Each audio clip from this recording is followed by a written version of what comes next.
Terima kasih, saya aturkan kepada pembawa acara dan kepada Ibu Bupati yang telah melonceng acara ini. Selanjutnya kita akan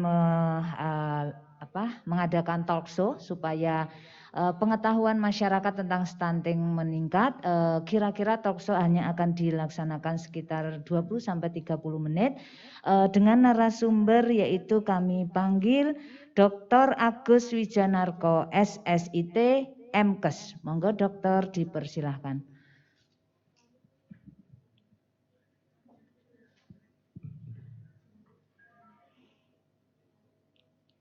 Sehat dokter? Monggo Pak Agus dipersilahkan duduk. Narasumber berikutnya adalah Ibu Dr. Mafilindati MKes.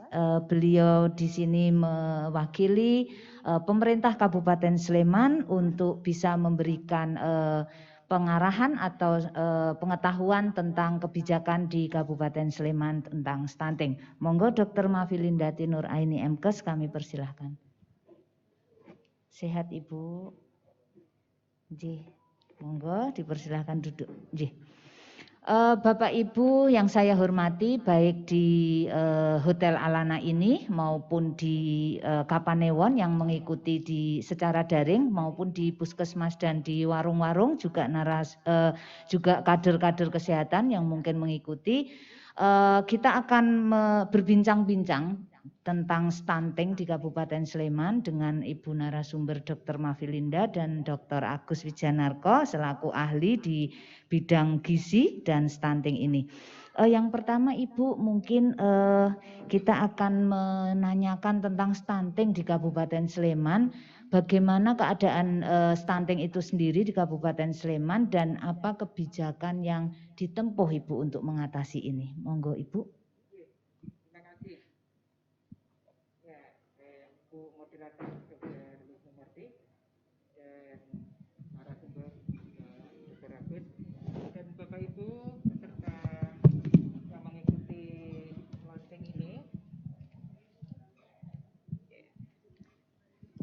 Baik.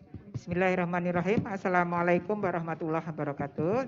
Terima kasih Ibu Moderator, Bapak narasumber, Pak Dr. Agus, dan Bapak Ibu para peserta baik yang secara langsung di Hotel Alana ini maupun peserta launching yang mengikuti secara virtual. Baik, tadi sudah kita simak bersama pada sambutan launching ini yang langsung disampaikan oleh Ibu Bupati, Ibu Hajah Gustini Sri Purnomo. Di Kabupaten Sleman, masalah stunting ini kalau dilihat secara nasional maupun tingkat provinsi memang jauh sudah lebih baik. Kita di Kabupaten Sleman tahun 2020 7,14% ya, itu 7,14. Di mana 7,14 ini kalau kita lihat secara kuantitatif dari 55.000 sekian anak yang diukur memang masih sekitar 4.000-an anak. Ya, artinya kita dengan angka persentase yang sudah jauh lebih baik ke tingkat nasional tetap harus berusaha keras untuk terus menurunkan prevalensi stunting di Kabupaten Sleman. Dan ini tadi sudah disampaikan panjang lebar pada sambutan Ibu Bupati bahwa untuk kebijakan menurunkan stunting ini tidak mungkin bisa diatasi oleh dari pemerintah satu OPD saja. Dan alhamdulillah dengan inovasi yang sekarang dilonceng, pecah ranting hiburan rakyat, sudah ada sinergi dari masing-masing OPD. Dinas Kesehatan jelas itu. Kemudian dari Dinas Sosial, dari Dinas Pertanian dan Perikanan, dari Dinas P3AP 2KB, tentunya juga dinas-dinas yang lain atau di bagian ya juga tentunya turun di tingkat Kapanewon dan Kelurahan juga bisa bersinergi dengan semua lintas program lintas kegiatan-kegiatan yang ada di tingkat masyarakat. Dan tentunya tidak bisa hanya unsur pemerintah. Kita bersinergi juga dengan dunia usaha, dengan media massa, dengan bagaimana mengedukasi masyarakat untuk paham melakukan upaya pencegahan stunting ini. Dan tentunya dengan para akademisi, ya ini terbukti ada narasumber dari akademisi dan masyarakat itu sendiri. Jadi itu Bu Wisnu, dan untuk mencegah itu semua kebijakannya mestinya jangka panjang. Sejak ibu sebelum hamil, tadi ibu menyatakan sejak sebelum anak-anak kita usia sudah berumah tangga, itu harus sudah paham mengenai upaya mencegah stunting. Ngaten Bu Wisnu? Iya Ibu, jadi artinya Kabupaten Sleman sendiri sebenarnya angka stuntingnya sudah jauh lebih baik ya Ibu ya. Cuman Sleman tidak henti-hentinya tetap mengusahakan untuk terus adanya pencegahan dan penurunan stunting. Mekaten tepuk tangan buat Ibu Linda. Sekarang kita pengen mengupas sebenarnya stunting itu apa nggih Dokter Agus nggih? Apa itu stunting dan apa dampaknya dokter? Nggih. Monggo. Baik, Dr. Wisnu. Terima kasih Bu Dr. Wisnu. Bapak Ibu yang saya hormati, Ibu narasumber juga, Dr. Muflihadun. Begini, stunting ya.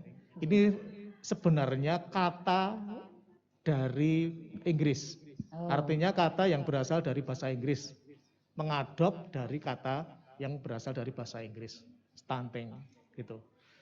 Kalau diistilahkan di bahasa Indonesia itu ada yang mengatakan dengan pendek ataupun sangat pendek. Ada dua kategori, sangat pendek ataupun pendek. Kan begitu. Ada juga yang mengistilahkan dengan anak kerdil, kan gitu. Ini ya, ini jadi kita pahami dulu biar kita masyarakat juga familiar stunting itu apa toh gitu. Jadi stunting itu adalah memang menggunakan bahasa Inggris ya, sementara ini memang masih mengadop dengan istilah itu ya gitu ya inilah.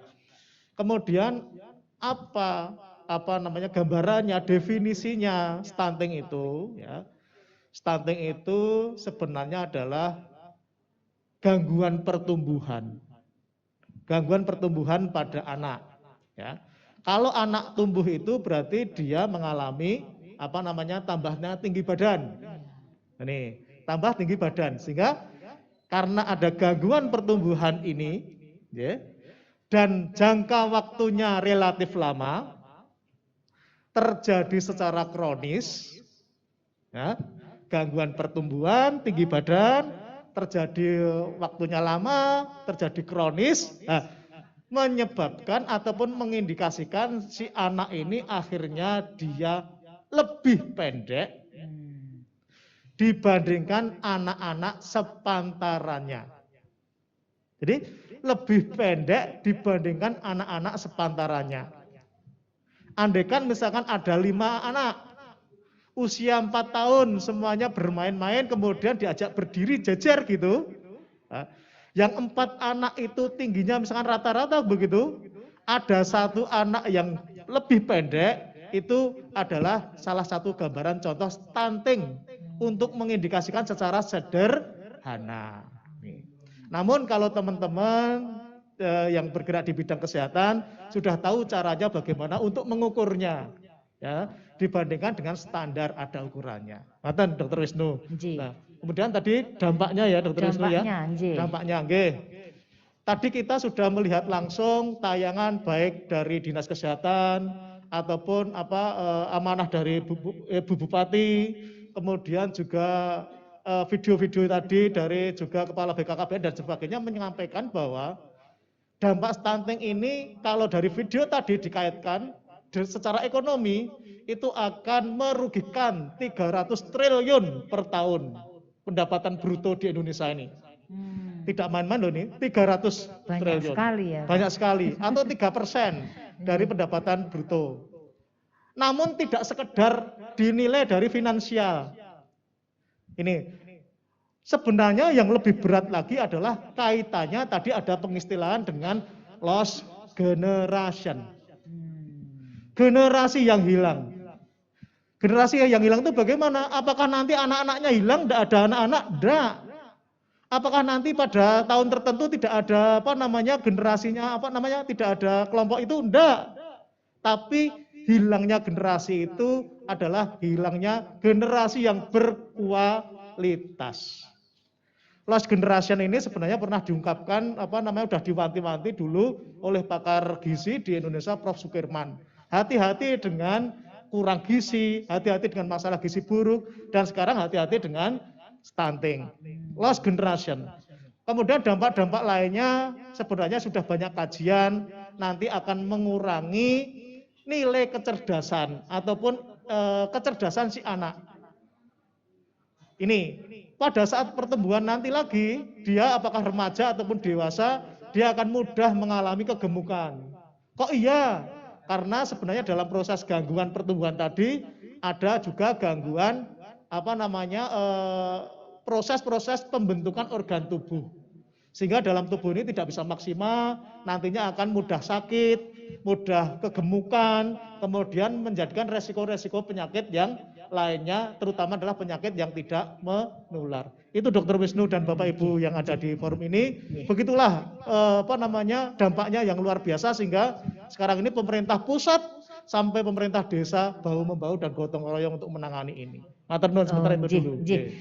Melihat dampaknya cukup merugikan, selain kecerdasan menurun, kerugian kalau dihitung secara finansial cukup besar sampai 300 triliun per tahun, dokter. Betul. Kemudian gini dokter, kadang di masyarakat itu kan mengatakan bahwa nyatanya Habibie pendek juga pinter gitu. Itu yang membuat kita kemudian bias.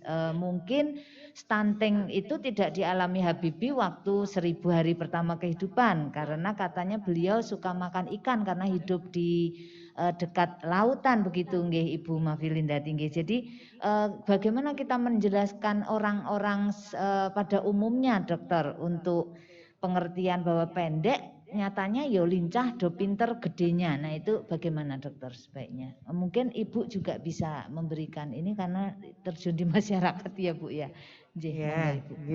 Bu Wisnu. Jadi jangan semata-mata dilihat pendeknya ya. Nah, ini yang ngomong ini juga pendek. Padahal pinter ya. Jadi ukuran-ukuran antropometri tadi sudah dijelaskan oleh Pak Dr. Agus. Jadi tapi mari dilihat bagaimana tingkat kecerdasannya. Untuk stunting ini kan tingkat kecerdasannya tidak bisa mencapai standar. Ya jelas ini akan menjadi generasi yang hilang.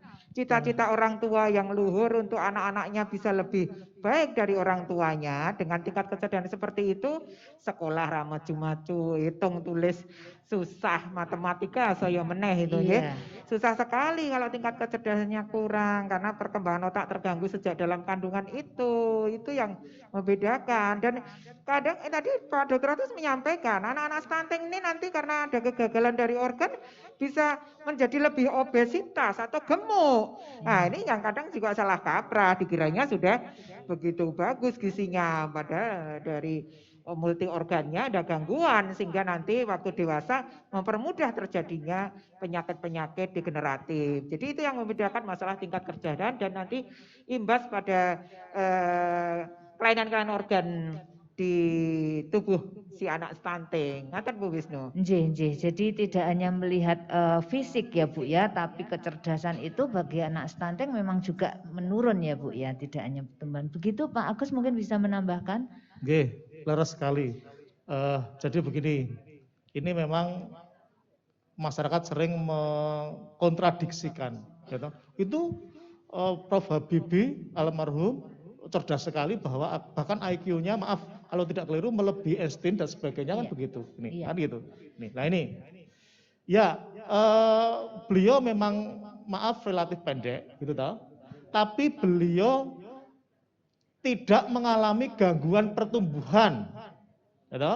Tidak mengalami gangguan pertumbuhan dalam artian pada saat dia di usia pada masa-masa pertumbuhannya. Bisa jadi beliau juga dipengaruhi oleh gen orang tuanya yang mungkin relatif pendek, ya toh gitu. Walaupun gen itu tidak lebih dari 20%, ada yang mengatakan seperti itu. Namun yang jadi masalah di sini adalah stunting ini karena terjadinya gangguan pertumbuhan itu loh. Iya. Seperti tadi Bu Dokter juga mengatakan bahwa gangguan pertumbuhan inilah yang nantinya akan menyebabkan dampak organnya tidak terbentuk sempurna, fungsi-fungsinya tidak baik dan sebagainya. Nah, itu nanti betul-betul akan berdampak juga pada pertumbuhan Perkembangan. di perkembangan dan di otak, Kecerdasan. Oh, kecerdasan nggih. di otak. Jadi maaf kalau dibelah gitu ya, ada sebuah kajian perkembangan otak yang lengkap, yang baik, kemudian perkembangan otak yang stunting dan sebagainya yang tidak lengkap itu ternyata berbeda. Ini ada kajian-kajiannya seperti itu ya. Dan itu jelas sekali seperti itu. Nah, bagaimana terkait mungkin apakah Prof Habibie dulu suka makan ikan dan sebagainya? Ya bisa jadi karena beliau mungkin karena dari daerah Sulawesi gitu kan, banyak ikan dan sebagainya. Yang perlu saya garis bawahi kalau terkait dengan ikan, misalkan Dr. Wisnu, begini. Asupan gizi ataupun konsumsi protein hewani, ya, protein di Indonesia ini untuk anak-anak memang sebenarnya tidak kurang untuk kecukupannya. Namun didominasi pada protein yang bersumber dari nabati. Oh, tempe tahu. Ya, dan lain-lainnya, ada serealia, kacang-kacangan dan sebagainya. Sebenarnya tidak kurang, tapi itu permasalahannya itulah. Padahal diketahui bersama adalah pemanfaatan protein antara hewani dan nabati yang dari tumbuh-tumbuhan dan dari hewan, apakah itu unggas, ikan, daging, telur dan sebagainya, susu dan sebagainya, itu lebih baik, lebih tinggi pemanfaatannya pada pangan dari sumber protein yang hewani. Artinya kalau digunakan oleh tubuh itu lebih mudah digunakan. Kalau bahasa istilah lainnya adalah bioavailability-nya. Oh, itu lebih tinggi sehingga protein hewani ini gini, ada lain lagi. Protein hewani ini juga lengkap dengan namanya asam amino esensial. Yeah. Apa itu asam amino esensial? Asam amino yang tidak bisa dibuat oleh tubuh. Dan itu hanya dapat diperoleh dari makanan. Salah satu contohnya adalah tadi protein hewani tadi. Ada 12-an ya gitu asam amino itu yang itu mempunyai fungsi masing-masing. Kalau di dalam tubuh ini kemudian lengkap dan sebagainya, kemudian dia akan bermanfaat untuk tubuh, kemudian pertumbuhannya, perkembangannya akan baik. Selain itu juga ada zat besinya, ada mineral-mineral lainnya, kemudian ada vitaminnya lengkap, juga contoh ya, lengkap gitu. Jadi itu kira-kira yang membedakan kalau terkait tadi contohnya ikan tadi. Dan protein hewani. Gitu. Jadi sebenarnya kita itu orang Indonesia nggak kurang proteinnya, tapi sayangnya didominasi oleh protein nabati yang itu tidak pas atau kurang untuk pertumbuhan dan perkembangan otak pada terutama 1000 hari pertama kehidupan. Kalau begitu Dr. Agus, Bu Mafilinda dengan adanya program ini yang memberikan proteinnya adalah hewani, terutama didominasi ikan yang katanya seratnya halus dan mudah untuk dicerna, ini sangat efektif enggak ini menurut Pak Dr. Agus ini? Sangat efektif nggih, Dok? Ya, cocok sekali. Cocok sekali dari sisi gizi nggih. Dari sisi gizi. Selain seratnya halus dan sebagainya, begini Bu Dr. Wisnu. Tadi saya mengatakan bahwa penggunaan protein hewani, contohnya tadi ikan tadi ya, tinggi, bagus. Juga jangan lupa bahwa di ikan, terutama mungkin yang ikan laut juga gitu ya, itu juga ada kelebihan asam omega 3 dan sebagainya. Ya gitu seperti itu ya. Jadi cocok sekali. Omega 3-nya cocok sekali, ada, baik sekali gitu nggih. Baik, nggih, karena ini laut dan juga hasil air tawar. Menurut Ibu Mafilinda bagaimana Ibu untuk efektivitas program ini Bu selain dari sisi gizinya Ibu? Nggih. Bu Wisnu, ini launching program ini kan baru kita lakukan hari ini dan mestinya sudah persiapan jangka panjang secara matang yang dikoordinir di Dinas Kesehatan. Tentunya ini perlu dengan pengukuran secara akademik yang lebih baik lagi apakah program ini memang bermanfaat atau tidak perlu dilakukan penelitian Evaluasi. secara medis. Bagaimana yang diberikan intervensi ini, kemudian sebelum diberikan intervensi seperti apa, sesudah diberikan intervensi seperti apa. Baik. Nah, ini bisa terus dilanjutkan dan hasil-hasil yang positif ini bisa kita gunakan untuk advokasi untuk melanjutkan program-program selanjutnya. Kalau kita lihat kan PMT kita baru mampu 90 hari, Bu Wisnu. Iya. Sementara kalau orang benar tidak mampu, Pak, ini kan 1000 hari kehidupan, artinya dengan 90 hari bantuan itu mungkin ya masih perlu ya upaya penengahan, tapi karena ketersediaan sumber daya, kecukupan sumber daya mungkin bisa memang prioritas 90 hari dulu, ngaten Bu Wisnu. Jadi kita perlu evaluasi selanjutnya. Oh baik, jadi untuk dari sisi keberlangsungan program sebaiknya memang harus dimonitor, dievaluasi terus ya Ibu ya. Nanti yang bagus akan dilanjutkan, dan untuk 1000 hari pertama kehidupan agar bisa diperhatikan karena bantuan ini mungkin per periode hanya 90 hari, dan tadi dikatakan oleh Ibu Bupati waktu melonseng setiap kasus akan terus diatasi dengan memperpanjang periode 90 hari itu, diperpanjang lagi dan diperpanjang lagi. Semoga Kabupaten Sleman nanti tetap memiliki sumber daya baik anggaran maupun tenaga untuk bisa mengawal dan terus melanjutkan program pecah ranting hiburan rakyat ini. Mungkin seperti itu. Dan terakhir Ibu Mafilinda, mungkin kami mohon bisa memberikan closing statement untuk apa harapan Ibu ke depan tentang penanggulangan stunting di Kabupaten Sleman. Baik, kita tahu bersama bahwa stunting ini kan jangka panjang ya, prosesnya itu jangka panjang.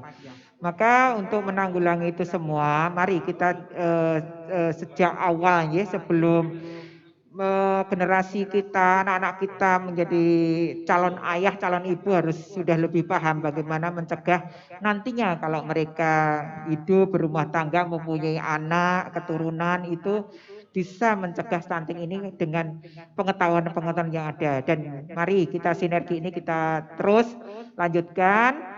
Dan inovasi ini moga-moga bisa sukses untuk menurunkan angka stunting di Kabupaten Sleman. Terima kasih untuk seluruh pihak-pihak yang sudah mendukung dan inovasi dari Dinas Kesehatan untuk upaya menurunkan stunting di Kabupaten Sleman. Baik Ibu, pesannya sangat jelas sekali. Mari kita dukung penanganan stunting di Kabupaten Sleman.